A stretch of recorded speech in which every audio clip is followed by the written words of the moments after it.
Hey everyone, today I wanted to show you how to uninstall Ollama models from your computer.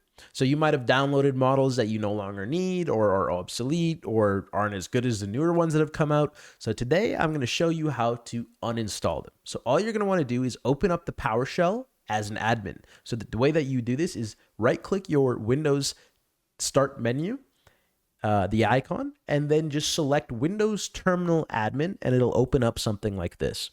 And once you get here, all you are going to need to do is type in a very simple command. So the first thing will be Ollama, because we're talking to the Ollama interface. And then we just want to do RM, which stands for remove model. And then we just want to type in the model name. So in this case, I'll just be removing, just as a demo, the newest model that I downloaded, ChatGPT's newest 20 billion local AI model. So this is called GPT OS S20B. So if I type that in, it's going to wait a second, and then it'll say deleted GPT OS S20B. And this completely removes it from the computer. So you don't have to worry about, oh, I left some file over it. No, it's completely gone. That's it.